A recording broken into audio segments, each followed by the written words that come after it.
Alright, as you guys can see, I disassembled it. We're gonna see some of the special features of this camera. First of all, it's a 6x7, so that's what people call it in the industry an ideal format, because 6x7 is exactly an enlargement equal to 8x10, so it's like a paper print, and a lot of the magazines are on that the dimensions, and you don't need to crop anything, as opposed that if you shoot as a square and then you have to chop both sides or one side. With this one, whatever you frame is whatever you can actually print right ahead, so it's easier for you to organize the print.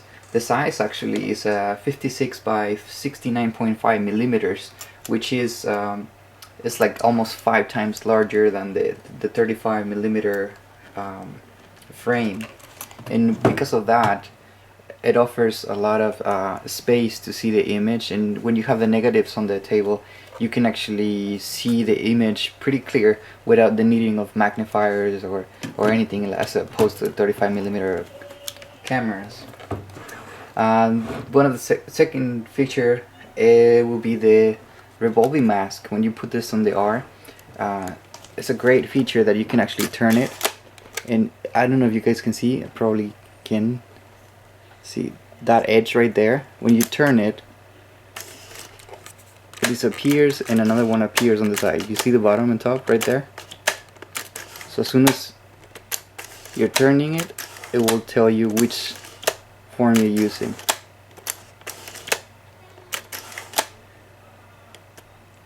So another cameras, in order to do that, you have to put like a little special mask on top of it whenever you need to flip the back and then put a mask, or you definitely just can't. You have to be able to turn the camera like that and shoot it sideways, or like hold it to the side. Unless you're shooting with another square format camera, where it doesn't matter what do you do with the camera, it's always going to be a square. So that is a really good thing, that it has the Finder Max, and you can revolve the back and you can shoot either landscape or portrait without needing to turn the camera. The other feature is actually this thing, is rack and pinion bellows focusing, and as you guys can see down there, it has a little tube where it extends the bellows, and it kind of holds its position. Doesn't matter if I have it upside down or not. So that's a pretty cool thing. You can focus it with the right hand, or you can focus it with the left hand on the other side. As you can see, this one only has one knob there, and this one seems to have two. The RZ Pro II has this extra one, this little tiny one, which is like a smaller focus. And as you can see, if I do a turn here, it doesn't move as much as if I turn this over here. You see, I'm doing like the 180 turn, and that's all it moves. But if I go to the big one and I do 180 turn, it doesn't really move that much. So that allows you to really fine tune. And also, this camera has on this side, it has this lock mechanism, which you can just pull forward and lock it in there, and then you're not able to move it. So if you want to set this up on a tripod, and you focus on something, you can pull this forward and lock it right there. It doesn't clip or anything, it's just like holds it tight like you're adjusting a knob or something, and you cannot move it. Obviously you can set it up to like be harder, or put it back, and that actually clips in there. It has a little screw that actually stops in there, and it kind of locks itself into place so it doesn't move. So that will be like a third special feature of this camera, especially the focusing, that you can focus with both hands. And one of the most important features will be the lenses. All these lenses that Mamiya has actually are made in Japan with the highest quality. I mean, these things are massive. This is the 110, which would be like the 50, 55 and the 35 millimeter. And I have over here, I have a wide, a normal, and a telephoto lens. That's all I got, and I'd say that's all you need, really. So this is the size of the lens. Let's check that out. I mean, it's huge, and it allows for like very big quality on the images. The way to lock these things, it just has this thing that just like enters on the side with its little pinions, and then you have to move this lock. The back doesn't move, it just locks it like that. Doesn't click or anything, just hold it like that. It's pretty sturdy, and it has two types of those. Depending on the year that you got it, it has that one or the one with the shiny. Like most of the cameras, the lenses have a very rigid build. I mean, I think they're metal. All of them, yes. And if you don't believe it, it's made in Japan, such as the camera. The lenses have a way to connect several triggers over here, doing the time of exposure, and it has a PC sync for the flashes to be connected to the lens, and also has a way to calculate the depth of field. That we will look to that in a later part of the video. So this is actually pretty cool. Now, another thing that this camera will be better than at least the RB is that it has these light in LED indicators down here. So when you press the button, it will show you a little light that it will indicate, you know, if there's a problem with this, the cranking or the lens not well put, or the battery is low. Oh, and talking about batteries, this thing has the battery down here, and it takes there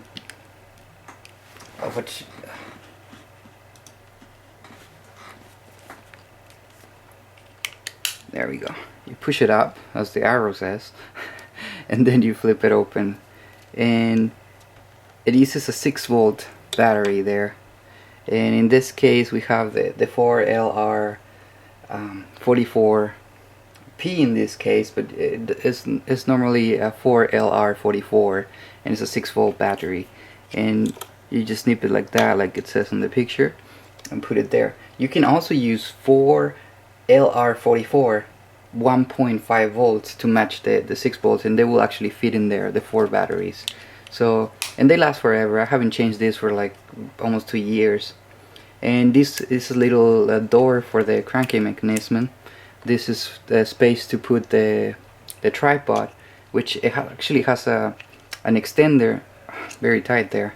But if you take it out, there will be like the bigger knot, the thread there. And this is to communicate with the winder, the power winder. These two over here will be like locks, so you can put it and it's not gonna turn around. And that's a pretty smart way to do this stuff over here. Let's say bright interchangeable finders and focusing screens. All these focusing screens and viewfinders, you can take it off pretty easy, and you can change it for one with lines, with the the cutoff prism, one with the guidelines and stuff like that. And there is actually a couple of aftermarket that promise that they're really bright and very easy to focus. I haven't got my hands on one of those, but some people, they say they're great. Some people they say that the original one is actually the best one. Maybe the other ones are brighter, but they're harder to focus, and it all depends on the way that you shoot. I have the original right now, and just because I haven't got a chance to get my hands on the other one. And then you have different viewfinders. You have this type of viewfinder, it's called waist level viewfinder, and there's a Prism Finder, which is super heavy and allows you to look at the camera from behind like that. That could help, or you have to look at the camera through here, and that will give you the image in there. And I think there is another viewfinder which is just a loop in here, and there is an adapter for the other viewfinder. I don't have all that stuff because I don't really need it. I don't shoot like that. There's a lot of type of film holders. So there is available for 120, 220. They're made in 6x7, 6x6, and 6x6, 4.5. So if you are thinking of just getting the simple camera, the 645, this one can actually shoot 645 format as well, and also can shoot the 6x6. This one can shoot the square format that the other cameras can do, and also can do the 6x7, and also can do a Polaroid holder. And this example over here, it has a 120 back, and it has two little preview screens of the number of exposures that they move with every exposure that you do. and this will be the 220. And as you can see, it's actually made for the RZ67 Pro II, and it has those screens, which you can see there is a little S in there. Oh, it's kind of hard to see. Oh, there you go. And when you keep advancing it moves on. And then the Polaroid film holder, which you can just put it back there, slide the Polaroid out and take your pictures. All these adapters, and not just that, but the RZ Pro II can actually accept an adapter for digital bags right now. So it has a lot of options to shoot. You can do squares, you can do 645, you can do 6x7, you can do all kinds of digital bags, and you can do Polaroids with this camera, all in the same little package. So you don't need to change your camera and sell all your stuff and get new gear and spend more money. All you can do all that with this little camera. Also, it has each bag, if you're thinking of shooting with film, has a little ISO indicator up here. If I could just focus in there.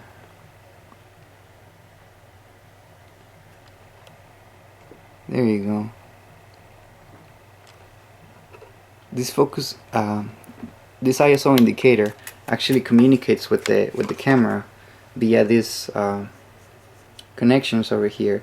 This and this, depending on what side you're turning it, will tell the camera what ISO sensitivity this is. So it can help if you actually have the viewfinder that goes up here, because that has an auto exposure, and you can change the settings on the viewfinder. Sadly, I don't have it to be able to show you guys, but trust me, it works.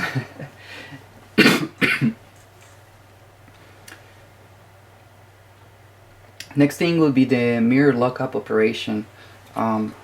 Depending on your way of shooting, you can actually set this thing to lock up the mirror, and the mirror will stay up until you're actually ready to shoot, and then you can release the mirror with this or with the adapter, so you can shoot without moving vibration or anything. So that's a pretty cool feature also of this camera, which seems to be old, but it has a lot of new features that's still being used in the new cameras. And you can also do the multiple exposure or the M over here, so you can shoot and shoot and shoot without needing to crank. Or when you crank, it doesn't actually move the next frame. It will keep on the same frame and it doesn't move. If you want to shoot normal, you have to keep it on the dot. That is very important for a lot of people that has this camera, that sometimes they put it on M because they want to do manual, and then they keep shooting and shooting and shooting, and it seems like nothing moved, and all the pictures were stuck in the same frame because they're shooting in multiple exposure mode. So if you want to do multiple exposure mode, boom, right there you can do a couple of exposures, and you can just go back to keep cranking your film to the next step. And it's pretty smart. It knows where it is. It has a really cool design. I like how it looks like a little machine tank, and it's pretty rigid, and it has these little knobs over here to connect to the what you call it, the neck strap, yeah, neck strap, that's what it's called. But I definitely do not recommend it. Well, a lot of people say you better have it, you know, in case of an accident, but if this thing is pulling you down, it's gonna drag you down to the floor. The mechanisms inside are very rigid. They're like made out of metal inside. It's only the exterior that communicates with it, but all the triggering, you can feel it. It's cranked, and you can hear it going back. I mean, it's just a machine inside. And also, one of the special features of this thing is it has an intermediate shooting speeds. Not in all steps though. You can see those dots there.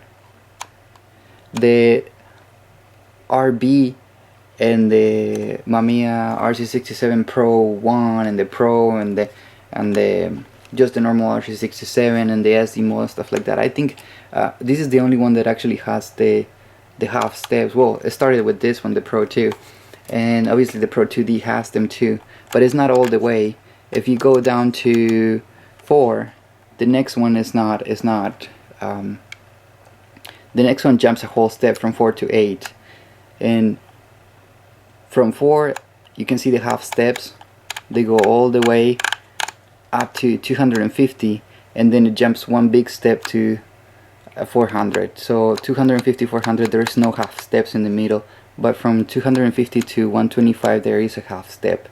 So that is also a little extra control that they give you with the RZ67 Pro II. Those half steps, the little focusing knob, the fine-tuned knob, and the ability to connect these backs and use the RB backs with an adapter, and use the RC lenses and shoot with the RB mode, and shoot with the auto exposure.